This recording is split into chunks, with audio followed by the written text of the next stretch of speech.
All right. Well, my guest today is Ben. Ben, welcome to the Founders Lounge. Thank you very much for having me. How are you? I'm very good. How are you? I'm good. I say I'm good actually. I'm a bit. I think I've caught my daughter's uh, cold or something like that. So I've got the Oh, traditional flu over COVID or anything that's in the press. So I'm but gently it's not suffering. too bad. No, it's fine. Gently suffering. Okay, that's fine. I think we might get into suffering at some point during this episode, just given your story. So I was I was doing a little bit of research. I try to be not overly prepared, but at least somewhat prepared for the episode, so that I know who I'm talking to. And you were actually recommended by Ash, right? I was talking to Ash, and Ash said you really should have Ben on the podcast. And I did a little bit of research yesterday, and you have an incredible life story that you've gone through. And you're a former Royal Marines Commando, which I can't wait to talk about that. You are a published author with Penguin Business, and most recently, you are a co-founder of Loopin, which is a tool to support and empower employees, right? So I'd love to talk about a number of those things, and especially how I think one part that I would like to understand the most, or that I think might be interesting for everyone listening, also is just the lessons that you took from being a commando and applied to business and life in general. So a number of interesting things to talk about. Before we get into all those topics, can you tell me two truths and one lie about your life or business? Yeah. So I was probing you on this beforehand, wasn't I, about how to get this right? Yeah. Um, I'm just going to give you 3 points, and then you're going to try and guess it at the end, right? Have I got that right? Yes, exactly. I'll try to. In the end, we're going to tell which one is the lie. Okay. In the first 6 months of opening up our business, we signed five top FTSE 100 companies. Okay. Um, Neither of us are technical founders, and Okay. neither of us have a clue what's going on. Well, I'll say the last one So is one's very somewhat. obvious. I'll say the last one is somewhat of a reality for every single founder. So I Yeah. think that has to be the truth. Which one's a lie? I'm gonna go with. I actually don't know which one is a lie. I'll go with the second one. That neither of you is a So technical founder, but we'll see. Don't tell us yet. We'll get to that at the end of the episode. So if you're listening, stay with us until the end to learn to learn which one's true and which one isn't.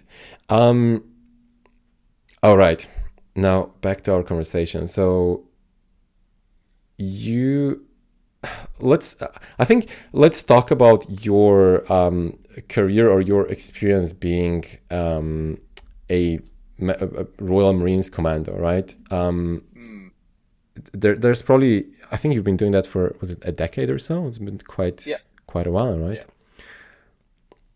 If Do you have like a 3 to 5 minute long explanation? And I know that there are many stories and a lot of things that we could go get into, but do you have like a 3 to 5 minute summary of how what got you into that, and how was that experience? What happened? What How was that? Yeah, so my time before the Marines was a little bit off the beaten track. So quite a dysfunctional family, lost a lot of purpose in my life, which is why I'm, in my own sort of spare time, like to speak about male mental health, especially, and, talk to kind of our demographic around purpose in life and what does it even look like. And I lacked any, and I was very much in the wrong place all the time. I had a really bad drug addiction and was, basically on the last part of my life, really. I didn't really want to be here. And so I was more convinced on killing myself than actually doing anything of value. And then on a particular day, which turned out to be a life changing day, where I sort of convinced myself that was going to be the day I wasn't going to be here anymore. I completely bottled it, and just by chance ended up back at home in a bit of a drug fueled blackout, to be sat in front of a very old sort of rubbish rundown computer watching probably V1, if not the MVP of YouTube when it first came out, and maybe a latter version, but stumbling across one of the older videos of the Royal Marines advert, and it Hmm. constantly asks you in sort of stages throughout the advert. It pauses of this, this young man running around an assault course, saying, "Would you stop here?" And then he runs on a bit further, and he comes across another obstacle, and freezes again. Would you stop here? And all the way to the end, and then it says, if you answered yes to any of these, don't even bother filling out the application form. Um, but when I was a young boy, my ambition was to become a Royal Marine, and I lost that along my sort of adolescent youth through to my teens and came off the bandwagon. And it was that advert that gave me the calling again to say, get a grip of your life and go and do the thing that we maybe assume that we're put on earth to do. And so, in a bit of a roundabout way, managed to clear my life up over the next couple of months after that. And then fast forward a year from that point, I was at the Commando Training Centre beginning the journey. And the journey is incredible. I was very proud of just managing to pass all the tests to get to the gates of Lympstone, which is where the Commando Training Centre is, to overcome my own personal adversities, to clear up my life, to clean up my life, to become sober, to actually be stood at that camp, on day one of what is known as one of the world's toughest military courses, to start that journey. And that for me was a bit of a in my head wide smile, as if to say, I'm here, now's my chance to go and do it. And then I commenced the 32 weeks, and obviously went on to do my 10 years during the period of time, which was 2008 to 2019 beginning of, which was the high intensity of the Afghan wars and Iraq, and got to have my experiences. And I think for me it showed me what I was probably put on earth to do, which was to not represent my country by the British military or fight for my country, but my purpose was to be part of a group of people that had a common objective to achieve mission success at something. And I think the biggest thing I lacked was having a set of values, an ethos, and be surrounded by the right people who could pull me in the direction I was probably programmed to be heading in. Instead, before the Marines, that didn't exist, and that's what we call the core gave me to, I think, equip me with maybe a little bit of resilience and tenacity for what I do today, being a founder. Hmm. I could ask so many sub questions about that, but there's one particular point that I'm the most curious about, which is you said, so you were at the lowest point at your life and you had no purpose, and you were even considering to just end your life at that point, and then and then you saw this video and you just completely, something just made a complete 180-degree switch, which is really interesting. I know a lot of people who might, maybe they're not that far, maybe they're not that low, but they are not very motivated to do anything in life, or especially not to do something difficult or something admirable, or something that maybe they know that they kind of want to do, but they never get that whatever energy, motivation, inspiration to actually do it. Now, what's interesting, you were like at the lowest point, and then you decided to do something that's incredibly difficult and incredibly hard to reach. What do you think happened in that moment? What happened in that moment in your mind? I think it's a really interesting point you raise there, actually, because it's almost like people don't make the change in it until it's either too late or they're at their wits' end and at their lowest point. And I think I was probably forced into that decision by myself because I had nothing else. And when you have nothing else, although at the time I did, I just didn't realize it. When you have nothing else, it it kind of turns into survival mode. So you just go, well, screw it. I'm just going to go and do this thing. And what's the worst that can happen? I think when people haven't maybe reached that bottom, they're Mm-hmm. like, well, I still have a couple of things going for me. And maybe now's not the time to do the screw it approach. Mm-hmm. Mm-hmm. And so there's a lack of, I suppose, commitment to go and do it. But it's funny, people will find themselves, lots of different types of listeners will be hearing the story and will recognize something within themselves which is similar, whether it's as dark and as deep and as low as that or not. Everyone's got their own perspective as well. You know, mine seems quite low, but to some, there's someone far lower than I was in the Mm, world. mm, And you know, and the best thing about going back to the Commando Training Center years later as an instructor to train the recruits coming through, I got to see some of those kids that had similar stories, if not worse stories to myself, and feel inspired by those guys coming through. And I think you kind of realize how normal it is to feel low and purposeless, that it makes it easier for me to now have this conversation with people like yourself to try and help people understand what are you really searching for. And ironically, we'll probably get into it later, I see a lot of it in founders that there's a lot of chasing of a dream, but the particular dream is they don't know what they want or why they're doing it, mm, and they're kind of a founder for the sake of being a founder, or that in itself, I don't really, not sure where I sit with it yet. That it, the word founder is seems mm, like a title as opposed to anything else. Is, you know, what are you really here to do? Like, what is your purpose to establish something that changes something forever, and there's meaning behind it. And I think going back to my days of feeling like a depressed drug addict, um, I had nothing, and I wanted to go and solve my own problem. You know, I wanted to find the solution for my own problem, which, if I'm going to speak in tech terms now, I iterated over the years to come. Um, but that was where it started. You know, that's where it began. Is I had to make a switch. I had to make a switch. mm, Otherwise, it was going to end in tears. And I think I was forced into it by myself to do it. And do you know what? I hope many other people, men, male and female, recognize those things that may be occurring within their life earlier than I did, and still make the same great decisions. mm. So you bring up an interesting point. You said a lot of founders don't really necessarily know why they're a founder, and I think that's something I actually want to explore a little bit more on this podcast. I think it's a very interesting question because either some people don't know, and those who do know, they might have very different reasons, right? Mm. There can be a variety of whys behind it, and I think a lot of people might they might know deep inside, but they might not really be aware of it on the surface because it's not always very obvious. So I'm curious. So you have your own business now. What's your why? Why did you decide to eventually become an entrepreneur? So it's almost staged because it all works in stages. So I don't believe I was ever meant to do this, but I'm doing it, which means I must be meant to have done it at some point. But the military, and especially where I see from our community in the Marines, um, they're very entrepreneurial people. So the ethos of the Royal Marine is basically adapt and overcome. You know, that's programmed into you from day one. Uh-huh.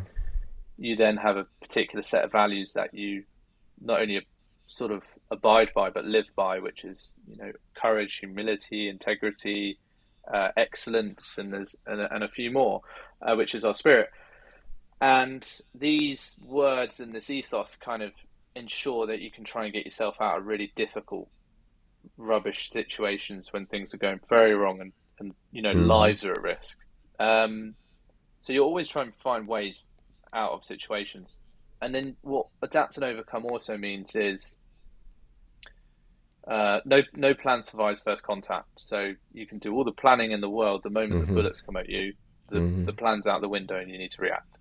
So that, in my eyes, in a nutshell, is what being a founder is exactly like. Yeah. You Yeah. write Yeah. all the business plans in the world within 2 weeks, it's out the window, and you need the ability to adapt and overcome. Where it changed for me was my original path in the Marines was to go into the Special Forces, where I injured myself twice and then had a bit of a what I would call a shocker, where a couple of us got failed for something, and I ended up going back a third time and was found to have my hearing was in not the best shape. So I was told that that's the sort of end of my career.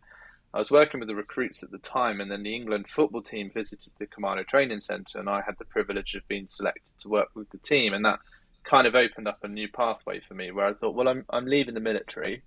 Um, I'm training recruits, which has given me all my leadership coaching qualifications and instructor qualifications, and now I've made some pretty cool friends with some of the players and management in the England football team, and I thought, well, why can't I apply some of that to the civilian world and try and adapt some of the commando mindset and go and apply it to Mm-hmm. companies? So I went into like leadership training, resilience training, started our first business with Ant, who's my business partner now. Started writing for Penguin around this mindset, around self leadership. And it was during this period that we started working with some amazing companies. Um, one of the world's biggest banks. We started doing work with Facebook. We went back to sport and worked with England again. And all in coaching and helping managers and leaders better connect with their employees.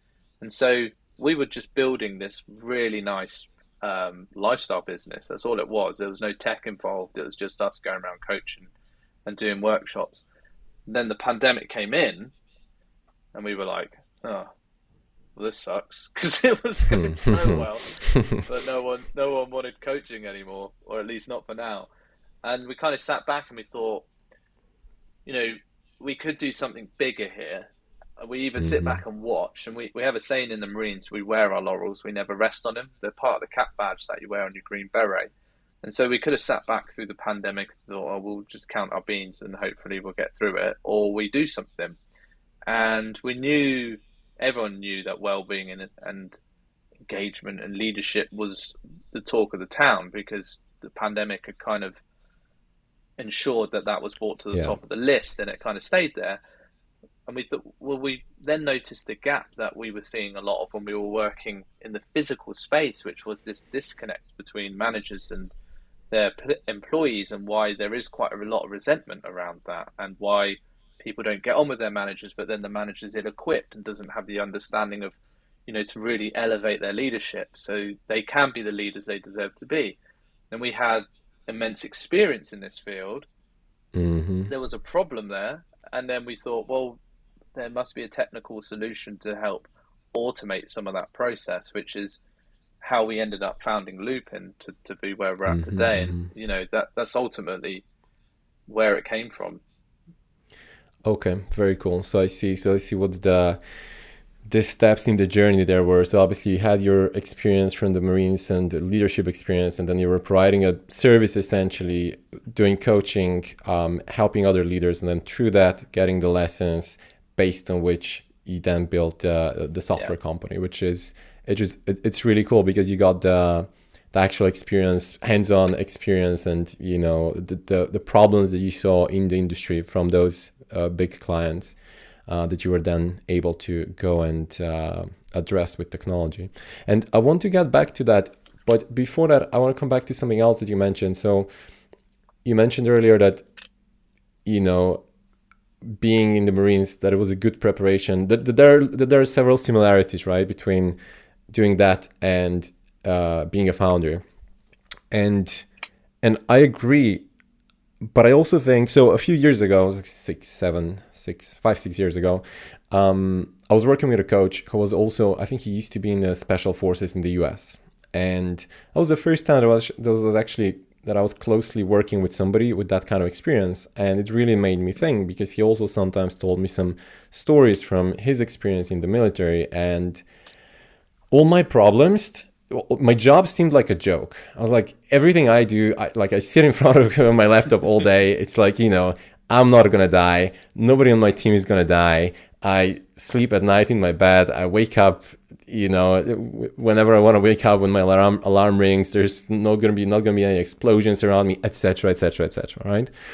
And it really put things in perspective for me, to an extent, mostly in a positive way, I would say, because when you put things in that kind of perspective, nothing seems stressful anymore. It's like, well, whatever I do, it's like, it's fine. Everything's going to be okay. There are no massive problems that can happen day to day for me at my job.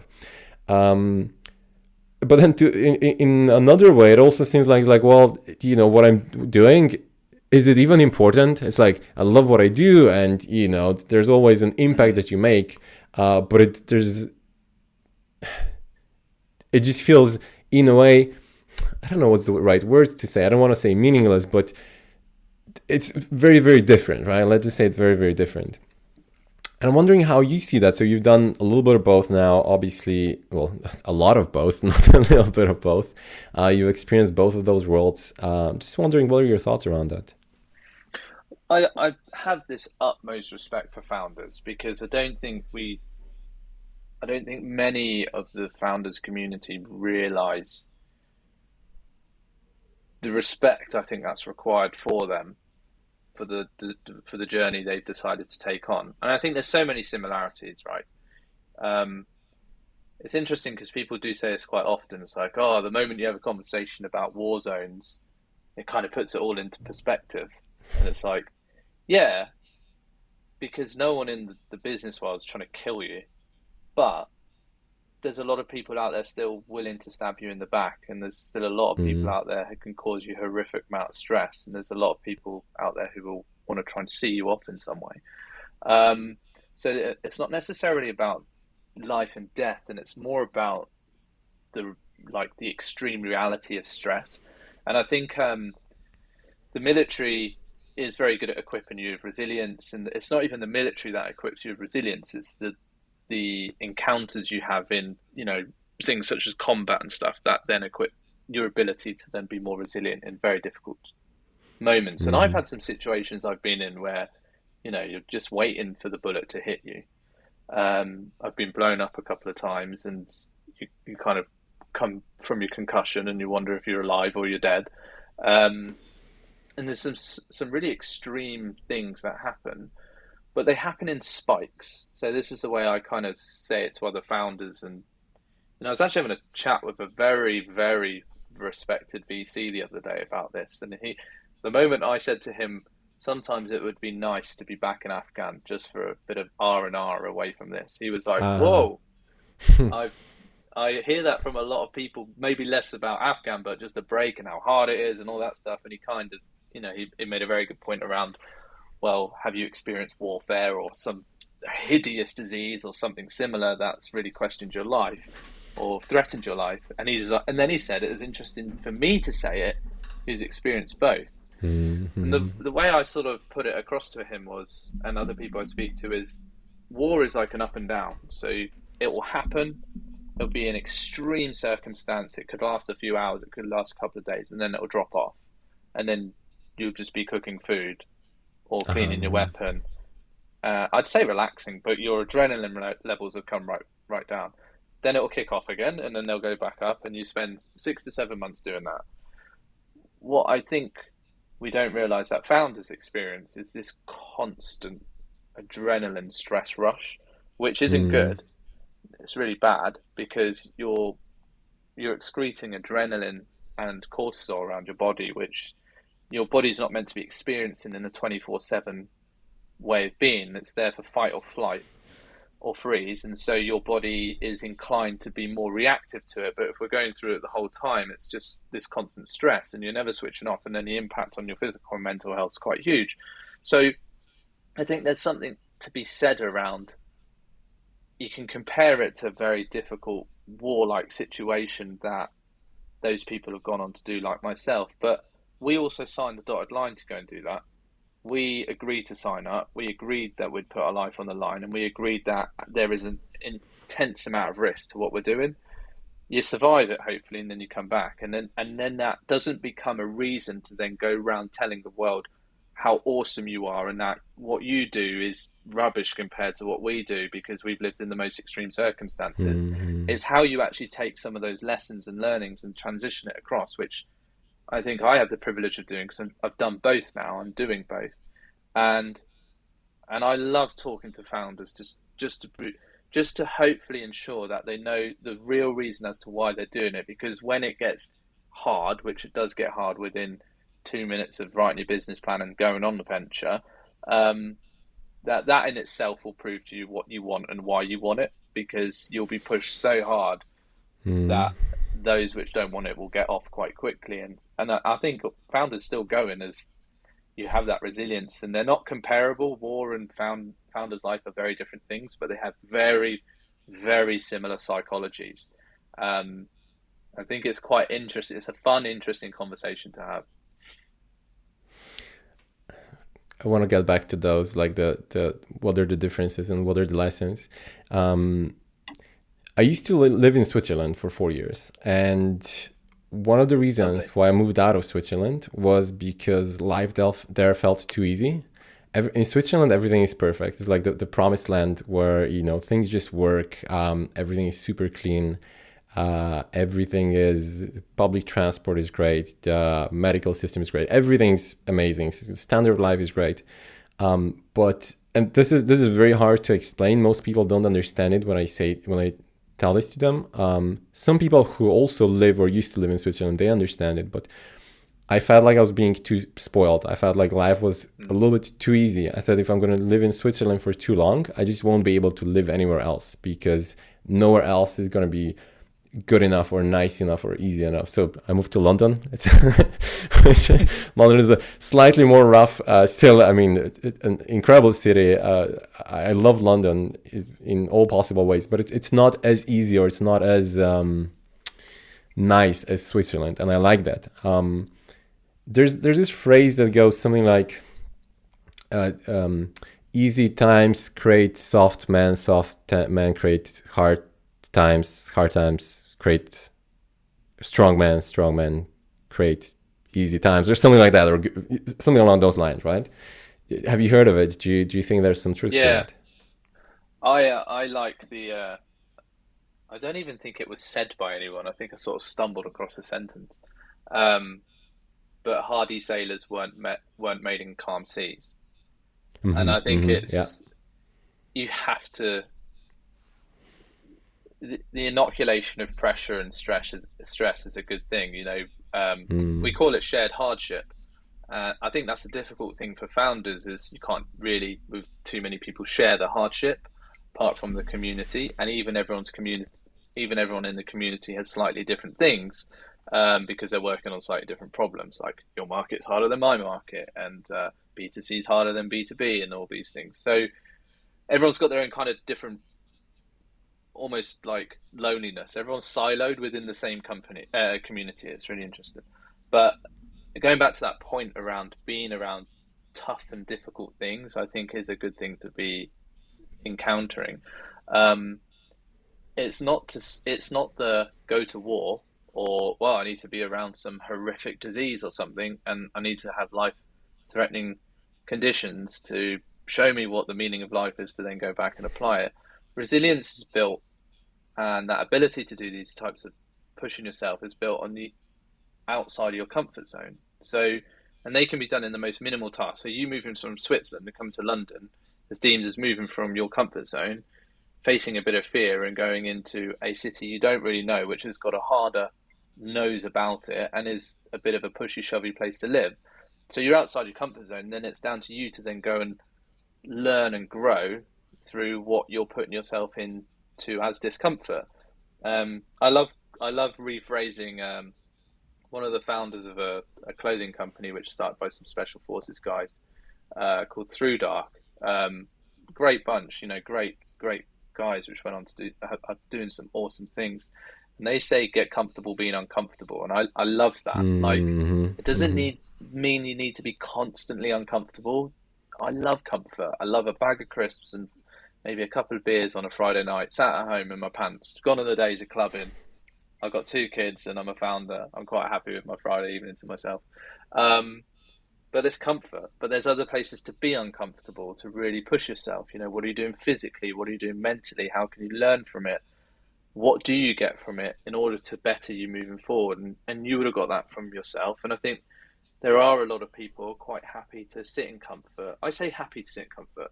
They're willing to sit in comfort, but secretly want to be outside of that zone so they can achieve Hmm. things as well.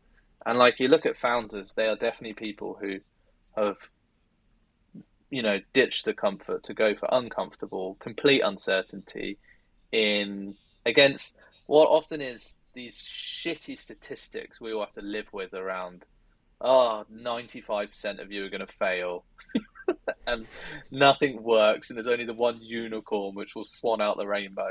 Like, I think there's some real bollock stuff out there which tries to throw us off for the sake of it.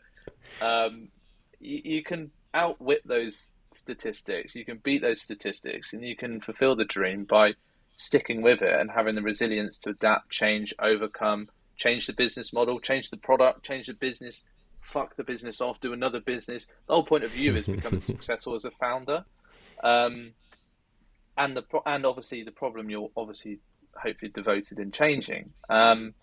You'll always find a will and a way, won't you, if you're that devoted in changing it? So I think that's where it comes in, and you have to constantly stay in that position of willing to be uncomfortable, getting comfortable being Mm. uncomfortable. And I think that's such a big character building part of doing what we all do. Hmm. It's funny because we actually got into that same conversation with Ash as well. I was in the previous, yeah, it was just the previous episodes. And we were talking about kind of more analytical approach towards decisions versus just following your gut, right? I tend to be more analytical. He tends to be a bit more intuitive. And I think the kind of conclusion that we got is like, yeah, you should follow your gut feeling, that's often the right thing to do, as long as you're not avoiding something because of your fear, right? That's a big difference there.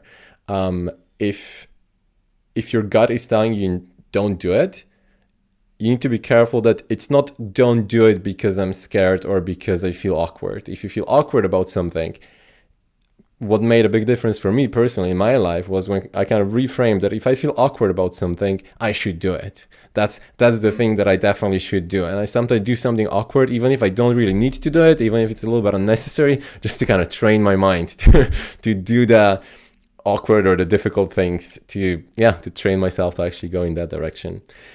What would you say that are the big lessons that you took from your military experience, that you applied to business, or did you think is the most relevant in business?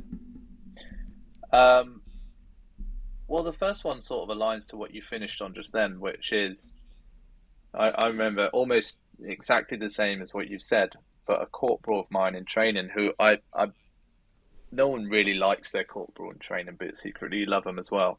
They're thrashing you until you cry, and they're trying to get rid of you the whole time, and then finally at the end of training, they'll shake your hand, and yeah, that's the way it is. But obviously, the world is not like that in the Marines. We coach and we mentor people to become great Marines. We don't kick them out. Hmm. But it feels like at the time they're trying to get rid of you. But yeah, one of my corporals said to me, "If you think you should be doing it, do it." And I think that's forever stuck with me since being that young week 8 recruit all the way through to 10 years into the career, and then on even what I'm doing now. If you think you should be doing it, do it. Like, it's very easy to get quite tired at home, especially in hybrid. I'm quite productive at home, but when I hit my wall, I hit my wall. And as a founder, I think again, there's this stigma that you got to sleep under the desk, you got to work 24/7, you have no life, you must make a pot noodle last the whole month, um, and all the other shit data that goes with it. But there are points where you think, oh, I might be a bit foot off the gas here, I might be being a bit lazy. And then you think about something and you go, right, I should be doing that. Like, let's just go and do it. And I think that's like very simple way of looking at it. It's a very simple, if I think I should be doing it, do it. And that can down from a very, very sort of small thing all the way through to the big things like, is the team too big? Or are we going in the wrong direction? Is our spending too high? I think it should be lower. Well, if you think it should be lower, it should be lower. Find a way of making it lower. I think the team's a bit Hmm. too big. Well, find a way of making the team smaller because you think it's too big. And that's where gut instinct, I believe, actually meets intuition, meets logic, and Hmm. that kind of more analytical side of our brain. Um, so there's that one.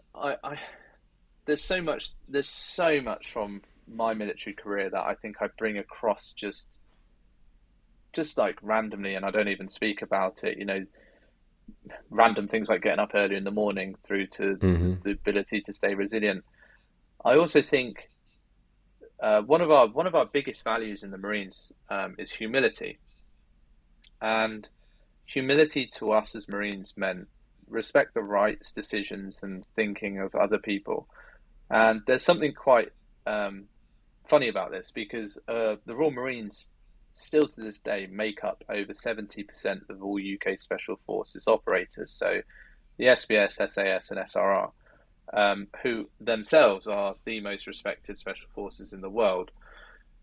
Now, when you think you're part of a regiment, which roughly only has around 7,000 people to maybe 8,000 at a good point, 70% of the entire UK Special Forces have been made up from your group of people. People know what the Green Beret represents. People have this kind of stigma related to what a commando does. We have an immense history and we are formidable. But if you let arrogance get in the way of that, you will never continue to learn as a Marine. And the idea about being a Marine is to be able to step outside your world, outside your comfort zone, listen and hear other people, and go back and take what you need to take back and apply it. Because you're never at the top of your game, because you can always step across and learn something new in a different vertical of life and then come back and apply it. And the Marines are amazing at that. And for me as a founder, it could be quite easy to come out the blocks and say, well, I've been in the Corps for 10 years. I've, done all the Badlands and experienced some really horrible things. I'm really tough. Now I've done this coaching business, which we've made profitable and was worth this much money. And yeah, we merged it. We didn't sell it, but I built a business, so I know all that stuff.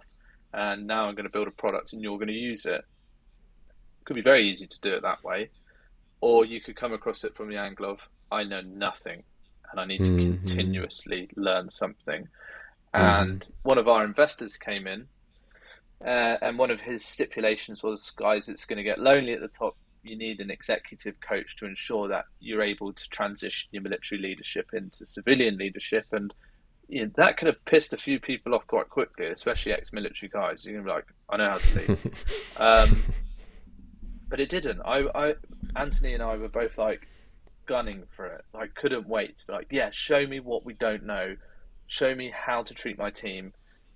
How do I fire someone? How do I hire someone? Hopefully that way round. Mm-hmm. Otherwise, you're losing people quicker than you're hiring them. Um, and everything else in between, and have the humility to listen to people who hate your product, and have the humility to listen to the problem might not be this, it might be this, and actually listen and learn to move. And I think that's where we've had some of our successes, is having that mindset. And so there's the whole courage, there's the whole bravery thing that's associated with who we are as individuals. But I think the biggest thing that I've brought across is that humility piece, to try and learn as much as I can from people which I respect. Very interesting. Okay, so humility. Uh, Funny enough, so I'm gonna be hosting somebody 2 weeks from now who just lost around €1 million building a new product. They've built several products in the past, all of them reasonably successful, not huge, but reasonably successful. And I think they got a little bit overconfident about what they can do. And they said all of the previous products, we spent as little amount as possible on them. We built an MVP. We were, taking small steps, being like really frugal in terms of how we were building it.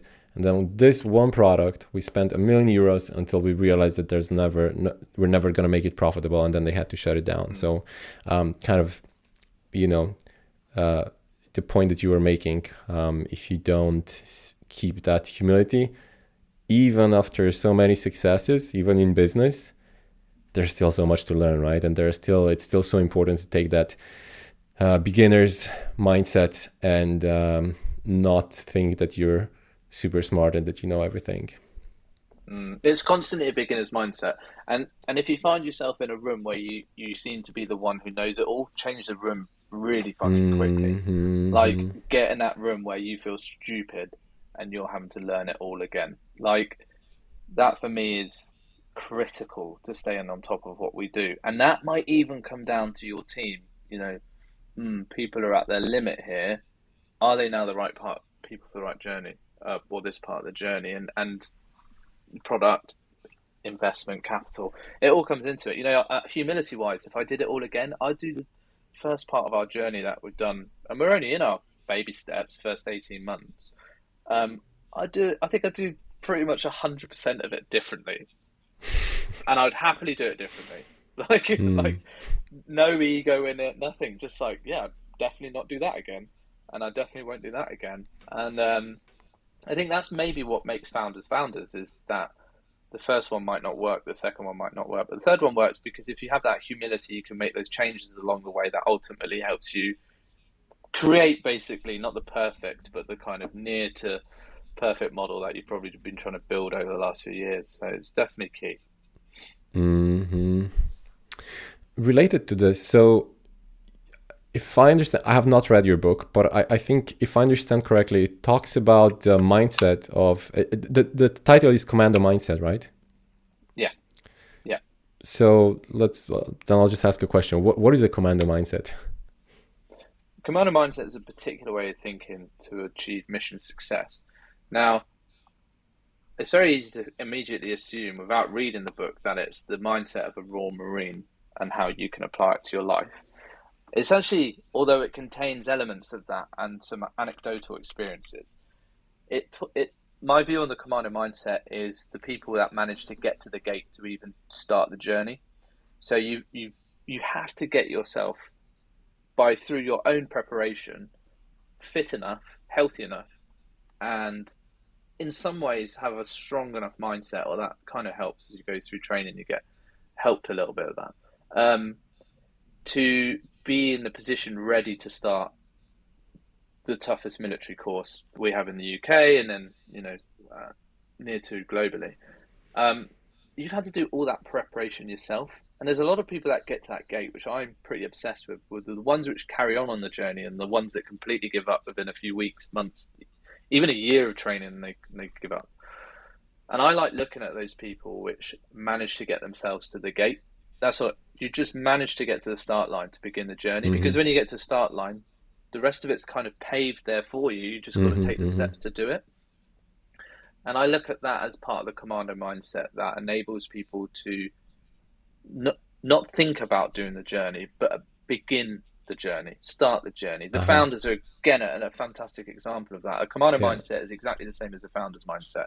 Yeah. There's those which wish they could start a business and think they have a great idea, to Yeah. those that put the fucking pen on the paper and go and do Yeah. it. And Yeah. they're And the that's the ones I kind of difference. obsess Yeah. over. Yeah, that's exactly who I believe contain that commando mindset. They have a particular value system, they're driven, they step out of their comfort zone, they have courage, tenacity, all those things that become the DNA for what you ultimately need to be any success in life, whether that's in the founding world, tech world, business, love, friendship. Is you have to have that. And commando mindset speaks to those people which dare take the first few steps, and not to those which don't, which can exclude a lot. True. And how does one train to obtain that kind of commando mindset? Because I think often, well, we talked a little bit about, for the experience that brings you to, or that helps you build that resilience, or that helps you become that person, because you need to become somebody, right, to have that Yeah, that sort of mindset. So what's the journey to get there? I think there's a lot of people probably who are listening to a podcast and they really recognize themselves in what you just said right now. There are people who are actually running a business, or at least very actively working on it and building something and trying to make it happen. And then there's typically a vast majority of people who are just like, they want to, but they don't really. So what's the path to train or to obtain that mindset? well, yeah, there's going to be two types of people which listen to this podcast, as in like largest demographics. There's going to be those which want to go and do it, and then there's, like you said, the ones that are on it, on journey. And a huge respect to every single person who's on the journey. Um, for those people, which is people like myself, we're constantly in those daily battles. We're constantly in those grinds. You're having those ups and downs and those mini wins, and there's those losses. Um, I talk a lot about this thing called exposure equals composure. And the more you expose yourself to a situation, the more resilient, I suppose, you become within that situation, but more aware of yourself within that situation. So for me, like, I always recall the first time I ever came into a combat situation and was shot at. All my training went out the window, and then I ended up headfirst in a ditch, almost hiding from the experience, and thinking to myself, "Fuck! Like, I've just done everything that you're not supposed to do." To then pull myself out of the ditch and the water to find most of the other guys had done the same for some reason, and there was one person on the track fighting toe to toe with the enemy, shooting at one another 50 meters away. And I don't know how anyone didn't get hit, the enemy and that person. Very frantic, chaotic situation. And I remember he looked down at the ditch and he just shouted, "Check your flashes." And the flashes are the material writing we wear on our shoulders that say Royal Marines Commando. They're called flashes, and they're associated to the ethos and the values. And it's a very quick checkmate to make you realize that you've done everything wrong and you need to remember what you stand for. And that got me into Oh, the battle wow. quite quickly. And why that matters is because you understand your adrenaline response and your fear response in those situations, and then you get into the fight, and then you experience the fight, and then it happens again. Like even that day, we were hit 4 times, and each time you got hit, you got a little bit more composed with the near-death experiences, and it's not nice. But what you learn to do is regulate yourself, so you can actually think with more clarity over emotion. And then that goes on through your career, in and out of these operational experiences and even training experiences in some occasions, where you're so composed in the situation, even though everything inside's like, fuck, outside and rationally thinking, you can deal with the situation. So, and the reason I say that is because those that are listening who are on the journey are experiencing those moments of exposure almost every hour, that when they learn from them well and when they apply themselves correctly and rationalize every situation, they actually become more composed. The first time you speak to an investor, you're like, "Oh, hi, can I have all your money? And I'm really scared of what to say to you and I want to please you." A year down the line, you realize that, hang on, it's my business. You invested your capital into my business. I respect your decisions. I listen to your decisions, but ultimately I need to make the right decision for the business, and I won't be scared of Mm. what was basically something that didn't exist in the first place if you've got great investors involved like we have. But it's easy to fall into that. So you end up exposing yourself to lots of difficult situations along the way to then ultimately become more composed as you move forward.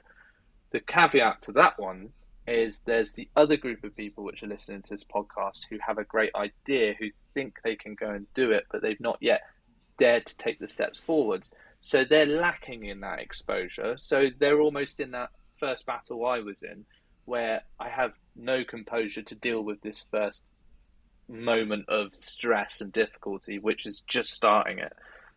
Nothing can prepare you more for the journey than actually starting the journey and getting on with it. Because that the Mm. moment you start doing that is the moment that you begin to work on your arsenal of things that help you along the way. You become more composed, you're more resilient to the difficult situations and the conversations, and you just grow as an individual.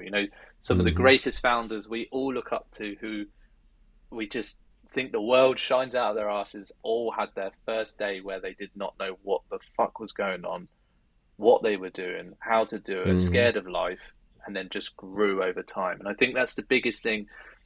You've got to just go out and start experiencing it, which will then ultimately build that resilience in you as you go along. Yeah, I couldn't agree more. Um, Check your flashes. I need to get back to that. That sounded like an incredibly powerful thing to say. It's 3 words, and it sounds like it just completely made a switch in your mind when you heard that. Is there, do you have a version of flashes in your life now? Is there something is there anything symbolic that you have that kind of reminds you of, why you do what you do? Yeah, so it's less about why I do what I do and more about who I am. Uh-huh. So my green beret still sits on my desk here. So Uh-huh. it's not all framed and put up nicely on the wall that maybe some others do. I just like it plonked there because it reminds me just of, I can touch it, I can feel it, of what I've achieved. Um, there isn't so much a check your flashes in the sense of war fighting and reminding yourself of a set of values, but I do regularly look at that thing and just remind myself of what I've achieved and who I am as an Mm-hmm. individual to get me to where I am today, which I believe probably helps with some of the more difficult decisions to make, and even just coping with it. And actually, sometimes I look at it and go, well, no one's trying to kill me today, so shut the laptop and the world can piss off for a couple of hours. And that's just the way you have to deal with it. The other one, Mm. check your flashes is values based, it's ethos based, but another value we have is, or it's more of a spirit, is cheerfulness in the face of adversity. And I try to bring that into our business as much as possible because and not laughing at all the difficult things, but if you don't have humor in a tough situation, the situation's going to laugh at you. Um, and especially in a founder's Mm-hmm. world, like when you're constantly there's way more losses than there is wins, and you're Mm. constantly questioning why you're on the journey and when will this get easier, and no one says anything nice about anything, and it's very difficult. It's so easy to just question everything, and I think if you just don't have that ability to look inside and just go, oh, this is shit, laugh at it, and then find a way to resolute it, find that Mm-hmm. resolution to get through it, then you're never really going to make it, because I think it's those which can just be like, wow, this is really crap, but at least I Mm. can see a little bit of humor in it to push me forward. So I think check your flashes still exists, probably not as a business, but more for me internally. But cheerfulness in the face of adversity is something you've got to get used to very quickly. And I don't mind that one. Love it. But Yeah. so my version of flashes is I have some photos right here next to me on the wall, next to where I typically work. And those are the photos of some of the best moments in my life, the ones that were actually caught on camera, right? Some of them are just very simple, pure coincidence, but something I'm really grateful for it's a moment that I'm really grateful for to have that in my life. Some are Yeah. actually some things that I worked really hard for, right? And I'm just proud of achieving that. And it's kind of similar to what you said. It's just I look at that and it's like partially it's kind of like, man, good job, you've done that. That's well done. And partially just I don't know, gives you some kind of meaning. It's like, well, that was a really great moment. I want to have more moments like that in my life, and that's what I want to be working towards. And it kind of reminds me of why I'm putting in the effort, as well as just reminds me to spend my time wisely, I suppose. It's exactly that, and we all, I could quite quickly go back to places like Afghanistan and say, oh, that day Mm, reminded me of what the fragility of life. And don't get me wrong, that I still have that, um, but it comes out of different lights sometimes. I'm a big Ricky Gervais fan. I'm a big Office fan, um, and I like the way Ricky talks about life and the, the meaning of it. And I was listening to his podcast with his on Russell Brand's the other day, and they were both kind of arguing about who's right and wrong over spiritualism and God and atheism, and it's an interesting listen, but a very a point of synergy they both had was you can't remember anything before and you can't remember anything afterwards. So just try and make the most of what you're remembering now.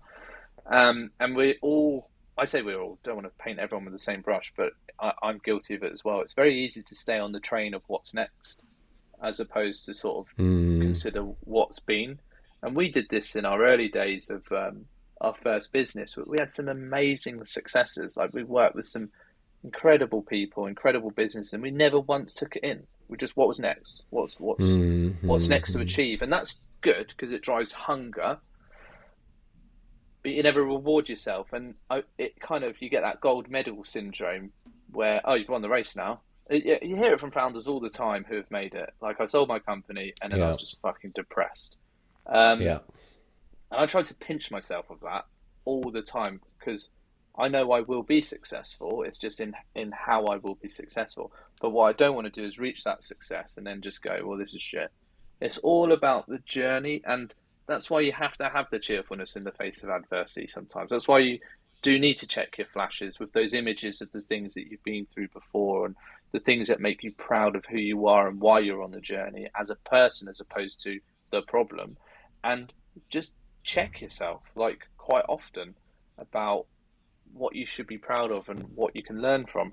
And again, going back to those statistics I mentioned earlier, like what is it? Ridiculous amounts of over 80% of businesses fail or something sad like that. Um, I think that still bugs me a little bit, that one, because it almost puts a downer on anything anyone's ever tried to achieve who's had a failed business. Where if you look at a failed business, how many jobs did that open up? yeah, you lost a bit of capital for someone who probably dared put their money into your business. Well, look at that as pride that you had a great idea that someone wanted to invest in and that you were an investable person. And you built a team and you poured 10 jobs into the area over 10 months. And you Hmm. actually created MVP and you got no technical experience whatsoever. And you sold your first contract and it didn't work. It didn't work. But you've got all those things that you achieved that you never thought you could achieve. And now you go and do it again. And then you'll do it again. And I think they're the bits we miss. That we're all doing great stuff in the world, whether your product's successful or not. You're giving people jobs, you're giving people hope, you're helping things. You'll probably provide for one customer who fucking enjoys what you do, and the rest is maybe not. And that's what it's about. And I think we hold the bar a little bit too high sometimes, which causes inevitable failure as opposed to just enjoying the journey. And well, I've become a unicorn, you become a unicorn. But what about making a nice business and helping some people along the way? Hmm. Very well said. Contradicting every venture capitalist and big time Yes, founders for listening. yes, that's true. But I've talked to all sorts of founders on the podcast and outside of the podcast, and it's the VC way is not the only way, right? Yeah, It's not for everyone, and it's definitely not the only way to build a business. So it's one option. It's definitely an interesting and exciting option, but it's also not, most definitely not the only one. So yeah. Um, I could ask so many more questions, but I also want to be respectful of your time. I know that we're already running a little bit over. go for it. Um, Honestly, go for it. yeah. Yeah. Well, If my wife starts shouting at us, it's your fault. okay, well, we're gonna take that as a as a signal that that then we went really over time. Yeah, then it ends. Um, there's one specific question that I want to come back to, just related to I suppose the mindset, going maybe like 15 minutes back to what we talked about before, which is fear, right? One thing that I see that I struggled about with a lot, and I see that happening very often, and you touched on that subject a little bit, but it's just fear of things, whether that's fear of failure or fear of being embarrassed, or I don't know, sometimes we're just, especially as a founder, you're faced with so many fears so often. It might be cold calling, right? That's a typical example that sounds ridiculous, but people are terrified of cold calling. It might be, you mentioned hiring, firing, making major decisions. I thought about fear a lot because I realized at some point in my life that it was a fear that was stopping me from so many things in life. Instead of actually going for it, I was afraid, and for no very good rational reason, which, being a very rational person, that didn't make sense to me. But at some point, I came to realize that you need to be doing things despite of fear. That people who are courageous, they don't have no fear. They just do things even though they're scared of something or worried about something. What do you think about fear? What is fear, or how do you overcome it? You have to embrace fear. Fear can't be overcome. Um, Hmm. I don't know. I'm not his biggest fan, but I did like what Grant Cardone said about fear, which is false events appearing real. And I think that was like a big eye opener for me. Was all of us right now, everyone listening, you and I can vividly go back to situations where we've gone, oh, this is going to be rubbish. This is going to be shit. This is going to be awful. Oh, it's going to end in tears. And then you go through the process, whatever it is. And then even if it ends up failing or was still bad, it's never as bad as you built it up in your head. So it's Hmm. like, oh, yeah, Hmm. that was, unless it involves pain, then that can be different. But ultimately, when we're talking about psychological decisions, it's never as bad afterwards as it was before. I think there's also this human beings are very bad at being able to understand the body's response to fear, and that the adrenaline response that we often have to fear is to in itself be feared. So the moment you think of a difficult situation or an awkward conversation you've got to have with someone, or something that causes that fear, your adrenaline response kicks in, your butterflies start, your throat will go dry, you start to fidget, irrational responses will happen, like your knee will bounce, or it just you know what's happening. So you'll clench your fists and all sorts of things, and that all it is your body is priming itself to have a fight or try and get out the situation, fight or flight.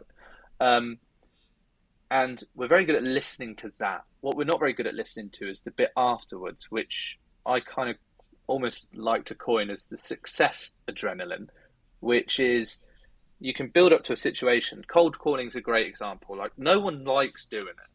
No one likes doing it. Public speaking. Very few people like public speaking. I love getting up on stage and talking to people and giving a talk. But I'll still get this massive adrenaline response beforehand. I'll instantly need a toilet. I'll go to the toilet like 3 or 4 times beforehand. I'm nervous and adrenaline. But I know on the other side of delivering that talk, I'm going to get a massive rush, which is a great rush, which is exactly the same rush you're getting beforehand, but you're associating it beforehand with fear and scared of the situation. But we've all gone and done that big thing that afterwards we've then gone, oh my God, they said yes. First off, they picked up the phone. Second off, they actually said yes, they would like to try the product. Oh, this is amazing. And then we have that great adrenaline rush, and then it'll be the next thing. Oh, we've got product steering group. Oh, I've got a fear of them telling me how crap it is, so I don't want to go on it, so I just ignore it. And then you go on it, it's really good. Oh my God, they said it's brilliant. I'm loving it. And the point I make is that the same physiological reaction you're having beforehand when fear is present is exactly the same physiological reaction you're having after when the success has been felt. The difference is that the psychological states change. So when you're in fear, it's negative, it's irrational, it's emotional. I'm scared of the situation.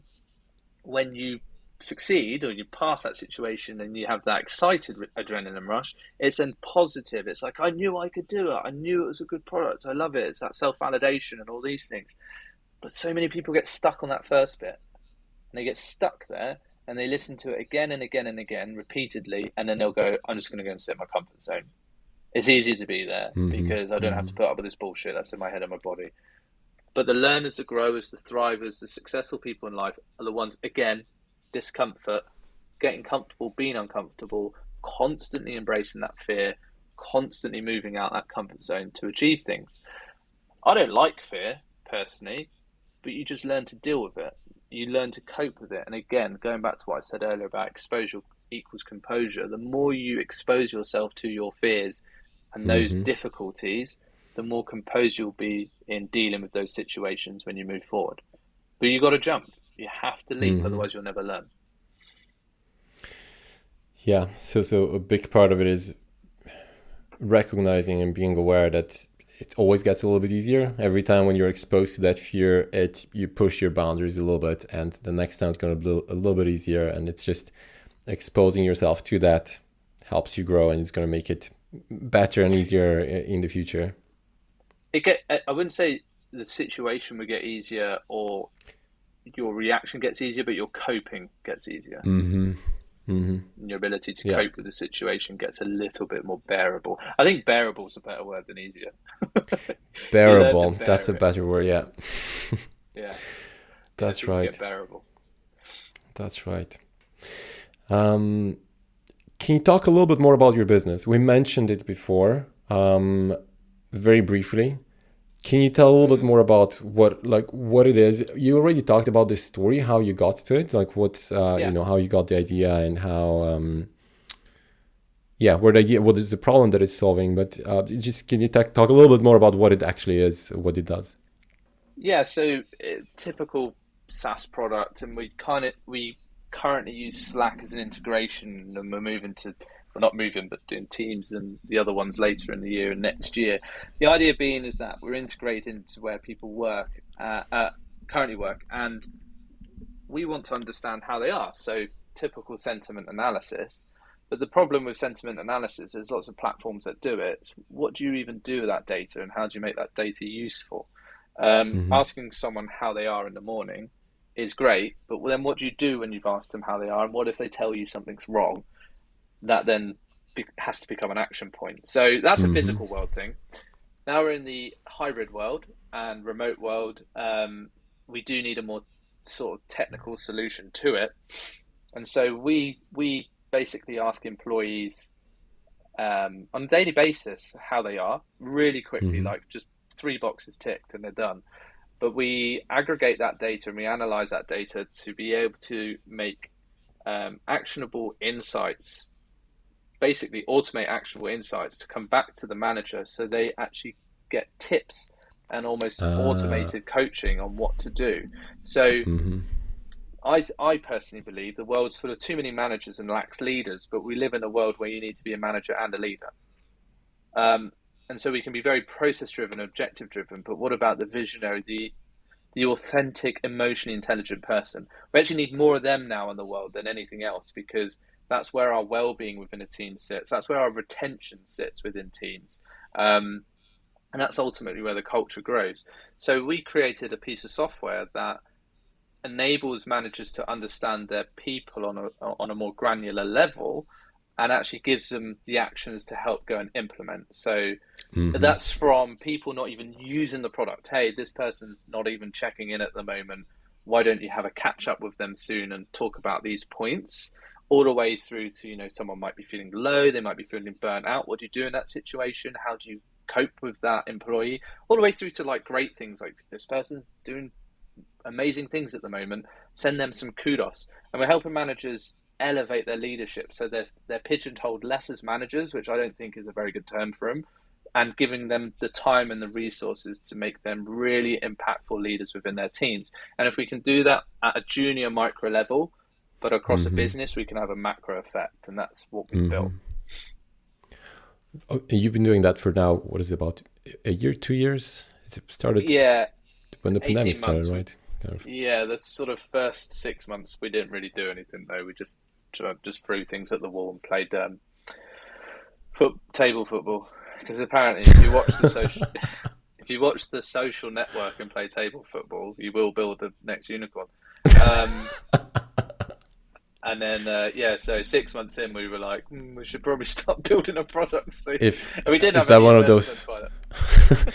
If you play table football for long enough, inevitably a startup will appear around you. Is that how? It's exactly that. That's why they call it startup, because this is rarity happens. Okay, the But best yeah, I best got startup away from it. advice. Yeah, what's your current advice? Table football, social network. Perfect. And so, how is it going? You've raised some funding at some point. I think you mentioned before. And how's the business going? Yeah, it's good. We started generating a bit of revenue, but I think we're humble enough to say we're going to still class ourselves as pre-revenue. But we've got quite a lot of big stuff lined up for this year. Um, it's the classic sort of every tech company built in the pandemic's probably still trying to find its way right now. I think the biggest problem we incurred, which we're now beginning to pivot out of, was we originally started with just sentiment analysis and we thought we were clever, which at the time I think Uh-huh. we were. And we're like, let's understand how employees are because this is what the pandemic's going to drive. Yeah, this was going to do. And then clearly there was a multitude of different companies also in the shadows thinking the same thing. Uh-huh. And also then all these other bigger companies which probably hadn't had that great exposure up to the point were now like needed and required. So that there was lots of buying happening. And yeah, when we were doing sort of our first kind of official investment round, it was like, oh God, there's loads of these other products out there. This is shit. How do we change things? But we built a great tool which helps employees as well understand one another. So promoting that peer-to-peer support, and we built a kind of social feed out of what we were doing, and then we realized that we need to give managers less data, which is what a lot of the products out there do right now. And actually, we need to give them more actionable insights that help them do their job Mm-hmm. more efficiently. So Mm-hmm. it kind of turned into this automated coaching that is based off how your team are. And that's where now we've begun to see a bit more traction in the sense of differentiating ourselves, adding that value proposition, and also we're not well-being experts. That's not who we are as people, but we've got a hell of a lot of experience and very high up experience in leadership. And so, well, Mm-hmm. how do you make that knowledge more accessible was where we've put ourselves now, which is why we're starting to, I think, generate the conversations and the projects that we're now setting out on. But yeah, I make no bones about it. It's still the classic startup peril days of wondering, oh, this is questionable. How do we get to the next phase? That's I part of the fun, love right? the that's part of fun. Yeah, that's part of the journey, right? Yeah, I love the idea though, because it is often it's hard to know how the employees feel. It's hard to yeah, know what's on their mind. A lot of people are not really good at asking, but even if you're good at asking, a lot of people are not good at telling if something is a problem, right? Or if they're not feeling well or not feeling engaged. It's funny enough, somebody actually asked me if I know any product like that. It might have been even someone on the podcast. I know who it was. I just don't remember it was on the podcast or offline. But they asked me for exactly what you guys are offering. They're like, do you know any tool that would be like super seamless? I don't want some separate software. I just want it to be on Slack. I want them to like ask the employees every morning or like every evening or whatever it was. mm. So I'll make sure to send it to them, Yeah, and they that'd be can test great. it out. Uh, you mentioned a few things there. Yeah, send them our way. Anyone can download it. Like we've got this big 33 seats offering at the moment as well. So anyone listening who wanted to just give it a go, just go to letsloopin.com and let's loopin without the We'll G we'll we'll dot put a com, and link you in can the download. description. Yeah, find the link. But going back to there's a couple of things that kind of what really drives me insane, right? So insane. But what does annoy me is kind of parallel to what we had in the military. So in the Royal Marines, when I became a commando instructor, which allowed me to take the recruits through training, I remember being vividly told there's no bad recruits, there's only a bad instructor. Now, there's always the anomaly who turns up who, for some reason, has his boots on the wrong feet, cannot get himself dressed, and is just struggling with life. You know, they're medically fit, they're sane, so we're not offending anyone there, but they just struggle with life. So we turn them around and say, look, go and do something different. Um, Ironically, go and be a founder because probably you're going to find ways of finding solutions for your own problems. So you'll probably do very well. Um, but and I've come across those people, but the rest of them, they have this deep rooted belief that they're going to make it, and so it's down to you as an instructor to ensure that they do make it and that they make it at the quality expected. And so it's not the recruit. The recruit has to push themselves continuously to get to the standard, but you have to show them the standard and you have to Hmm. emulate the standard. So Hmm. Hmm. there's never a bad recruit. There's only a bad instructor.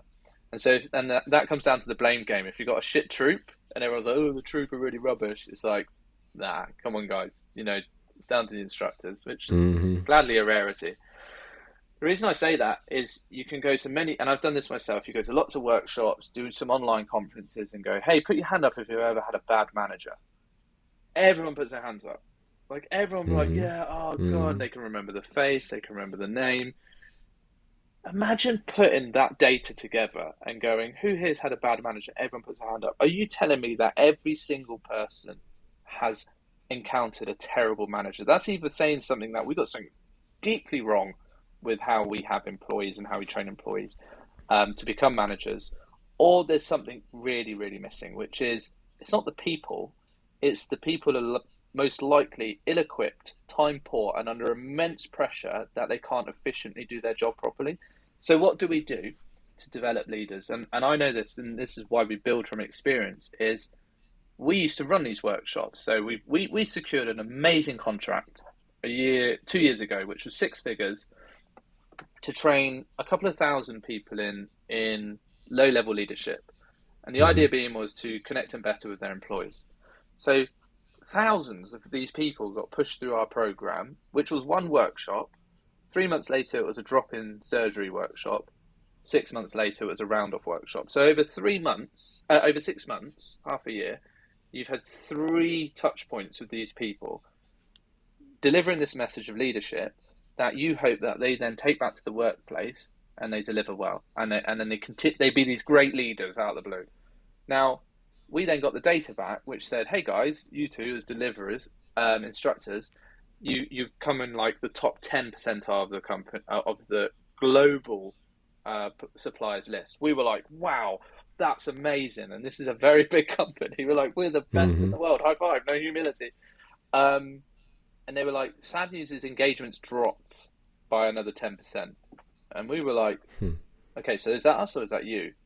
And then there was this great discussion, and we actually workshopped it, was that what's lacking is consistency and regular practice. And so what we do is we throw everyone onto courses and we Mm-hmm. go, let's spend a couple of 100,000 or near to millions. So the UK alone is losing around 84 billion alone to poor management, they call it. Uh-huh. The US is actually slightly less, but the US is spending more on leadership development, and they're spending near to $550 billion. That's how much has been spent on leadership development. But you look at the data, and you still see that there's an absolute failing in leadership development having an impact. It's because we're throwing people at courses that most often they don't want to be on. Uh-huh. They use workshops as days off, and then it's down to them whether they do the online courses, and Uh-huh. everything's just done too soft skill. What we're doing is we're bringing in the consistency that will give you nudges of what to do and when to do it based off how your team are at that point in time. So it's real time, data informed advice that is actually going to help you Yeah. lead the people that you lead. And that needs to happen over everything else that's going on. You can't just keep throwing people at courses. It's a necessity to do that. They need the frameworks and models, but they also need the ability to practice it, and that's what we've brought in. Do you combine that with courses as well, or is it just the daily or the active? How do you call it? Like the specific advice what to do right now. So yeah, we've built in our own advice through our algorithms, so we pick up Mm-hmm. um, nuances within the team that then it's algorithmically informed. That brings the resources back to the manager. So we have our own Mm-hmm. resources within there, so like video content and articles and resources. We've got no courses yet because we don't. Courses are quite labor intensive, and also if you do one course for one company, it's To probably going to be produce a them, different or course for uh-huh. another company. Mm-hmm. Mm-hmm. Yeah, Mm-hmm. so Yeah. where we're moving towards though is that third party access, so people can plug into us. Coaches will be able to put their material on what we do. People will be able to design things within our product, but we're concentrating more on the real time algorithms that can help inform them on Mm-hmm. what to do on their Mm-hmm. day to day. And then that's against then the company, which is hopefully still putting on leadership development that practices models, that teaches frameworks. So they kind of come hand in hand. But ultimately, Got it. yeah, where we want to get to is to be the all-rounded supplier of that. Got it. Okay. Okay, we got two more questions to wrap up. The Yeah, first one is business ideas. Do you have any ideas to share with the listeners and with me? Maybe I'm gonna steal one. yeah, I know. Yeah, this is and I've listened to your podcast a few times now, and I've been out running, and I've heard a few people say about, it's so hard being a founder because the moment you start one idea, you want to solve the next problem. There's Yeah. two. I'll give you two. Right, so All right. being generous. One of them's not really I suppose, an idea, but I think there should be more of a social network, which is, I don't want to say positive, but more related to nice things that are going on in the world, and they aren't just discovered through a pick me up page on Instagram or a nice warm page on Facebook, because that means you're having to sift through the shit. Um, Mm-hmm. there should be a platform out there which is more based on people supporting one another and be more emotionally connected, which I suppose Mm-hmm. is what we're doing with Loopin. We may go that way one day, but we're doing it in the workplace. But trying to have that impact on society that is allowing people to express themselves Mm-hmm. uh, and have that impact on well-being and mental health.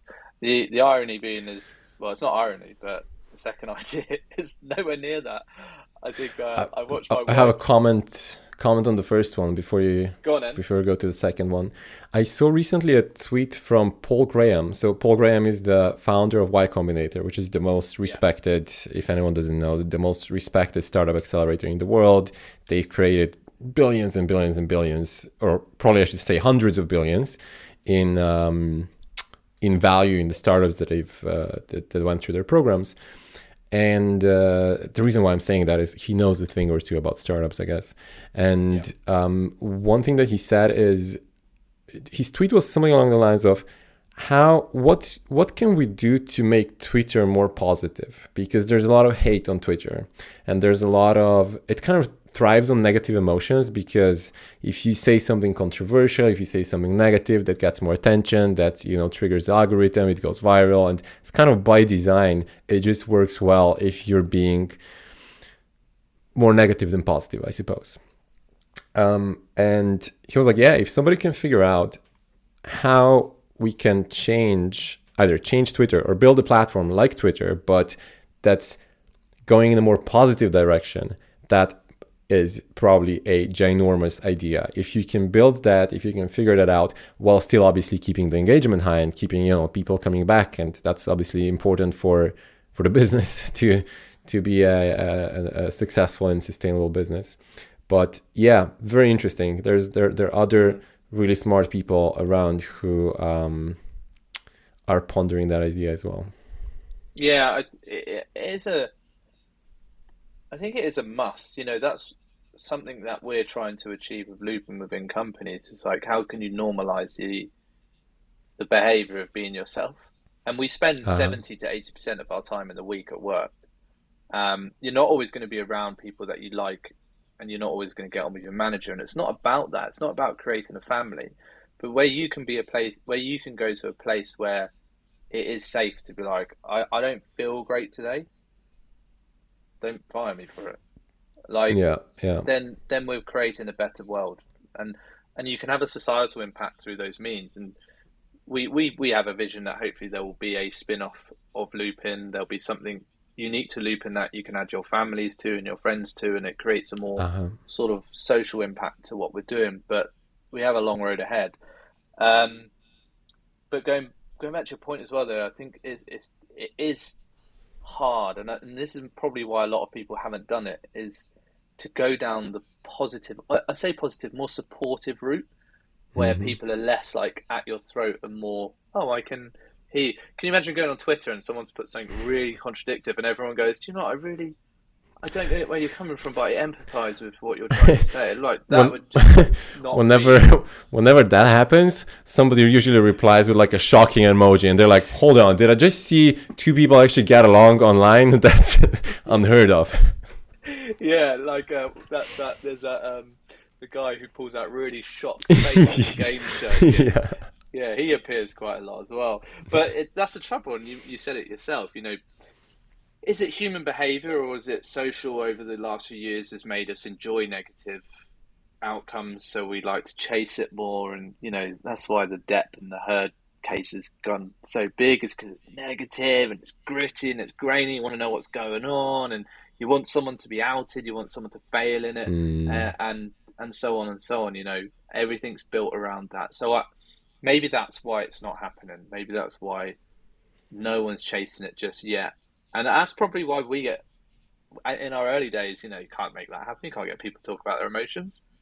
You can. You just got to have less of a toilet attitude towards that, and actually understand that people should be bringing themselves to work. And um, what if you could drive down suicide rates within the finance industry and the construction industry, because you're allowing mm, stigmatized white British males to speak about their feelings in a demographic of people that they feel they don't fit into, and vice versa. You know, mm, there's industries out there with lone black females who are completely surrounded by white middle-aged males and probably feel quite alone. So, what if you could actually empower people to come to work and be themselves, and say how they feel and be human? You'd have an incredible impact on mm. society, and hopefully the world. So hopefully we at least trigger that, if not try and Yeah, solve some of that problem. yeah. Yeah, Very we'll cool. get there. I don't know obviously what the solution what the solution is, No, go on. but very much supports that, and for people to work on it. Yeah, yeah. I won't mention my second one now because we've just had a really good part of talking about it. The second one's just such a crap idea. Yeah, let's solve But all societal problems and mental health and well-being and make people feel more human. And then I'd also like to see an app where I can book a local hairdresser on the same app I can book a local nail. there we go. What a way Is to that bring it not a thing back. yet? Not where I live. Okay. Well, at least that's a simple one. So, the first one was wildly ambitious. It's going to take a lot of the time and effort and capital. Yeah, The second one might be one that, somebody can maybe just pick it up and do it. yeah, maybe. Feel free to take it on. The irony being that I've got no hair and I'm thinking about building an app that can help me find a local hairdresser. See, you will not be the best user, but Nah, my retention will be terrible. um, before we wrap up, two truths and one lie. We need to get back to that. Which one was Yeah, the lie? the lie was about signing the footsie, Uh-huh. but we have signed four. Now, what you said at the beginning, Yeah. I was I, like, I might twist it slightly. yeah. I knew that you were probably close. Yeah, we signed four. I just didn't want to say it. But so yeah, I lied about that, and both yeah, both my founder and I were not technical, so we're Uh-huh. trying to, Mhm. and maybe hopefully that can, dare I say, inspire other people who are listening. There'll be lots of people who aren't technical founders. Um, I think a big part of it is you need to go and find the people that you can surround yourself with, give a bit of a portion of your company away or whatever it needs to be, and Yeah. bring people on the right journey with you. So I that's had what a we did. long conversation about that. What was it, 2 or 3 episodes ago with Daniel? Mm. He's also a SaaS founder, not technical, and we talked about that quite a bit. So if anyone's kind of struggling with that or interested in that, I encourage you to go listen to that episode. Um, I have to ask one sub question on that though. So not on the not being non-technical, but on signing for FTSE companies. Um, is that was what helped you to actually achieve that? Was that your previous kind of coaching and consulting work that helped you get a foot in the door, or because it is quite Yeah, it's hard for a startup to actually achieve that, right? yeah. Our model's built in two ways. So what we're actually bringing into the product soon is a virality function. So we actually want people to express to their wider community, not just Loopin users, of something that positive that they've done. So especially for leadership, LinkedIn's quite awash with people telling you how to do it. Whereas, what if we could build in something that shows people as well? So we're bringing in a sharing function that um, at the moment you could share something around what would be like a Spotify wrap up. So like really Mm-hmm. aggregated, anonymized data about how your team have been this week, an impact you've had, and then you can also share some kudos back Mm-hmm. into LinkedIn. Um, the reason I say that is because I think that's where our model is probably going to be more sat towards, because we do want to support more startups as they grow their companies. They need to get their Mm-hmm. leadership right, and they're obviously most of them are on Slack as well. So that's part of it. Um, when it comes to the enterprise stuff, is there is a hunger for enterprise. They want to get this bit right. They're looking to reduce their costs, and they want, when it comes to the millennial piece and Gen Z, this is becoming a more bigger topic for us, because the millennials. So there's this current like fight at the moment that we're still trying to work out how to lead millennials. I'm a millennial, quite proud. You're born when you're born. Um, a lot of companies still trying to work out how to lead millennials. What they're not Mm-hmm. realizing is 75% of all executive and senior leadership positions will be taken up by millennials in the next 2 years. And then Uh-huh. 83% of millennials don't feel like they're supported with their leadership development at work. So we're currently like enterprise essentially are ploughing towards a catastrophe. No one's really aware of that. In 2 years' time, you won't have the quality of leadership you expect or you think you will have within your business. Which then you're going to, the bottom line of that is it affects your retention, it's going to affect your engagement, it's going to Mm-hmm. affect your well-being, all the things that do affect bottom line. So I think there's a hunger for enterprise to have a product like ours. What I think has also helped with enterprise is it's really difficult to sell to them for a start. It's long. Yeah. You can pretty much use up your entire runway trying to get one of them over the line to then Yeah. be like, oh, it's a Exactly. Yeah. pilot. We've just utilized the whole pilot experience to just go as far as we can with pilot. We've got a few more lined up this year as well, which are yet to sign. And then what I found they kind of like, and this might be useful to some people who are building B2B, is they actually do like the, hey, you're on this journey. You know, you're at the start of this journey. I Uh-huh. think there's this assumption that a lot of tech founders think that the product's got to be perfect for enterprise because they're so used to like, we need the perfect Yeah. finished article. Yeah. Where actually, if you can find those departments and those leaders within companies who you say to, you're part of this journey, you can have such an impact on this product. You know, we're not going to build it around you, but a lot of iterations will be made off your feedback. You know, this could hold Mm-hmm. legacy within your company. Um, they enjoy that. They really enjoy that. Why would you not enjoy that? Wow. So I think Mm-hmm. that's been our sort of biggest sort of selling point at the moment, which I think conversations having the most success. But proof will That tell in a is year or really two. cool. Yeah. Okay. Yeah, Well, we'll do a part two in yeah, a year or two. 100%. Yeah, Nice. Ben, thank you so much. You've been very generous with your time. I really appreciate it, as well as all your stories, your transparency.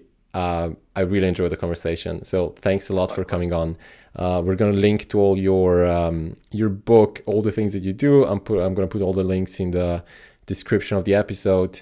Everyone who listened until the end, let us know what you think. Leave some comments or just send me a direct message. I do actually genuinely love receiving those because it's a little bit of a confirmation if you like the content, if you like the guests. So I do really like getting those messages, and I obviously read and reply to all of them. So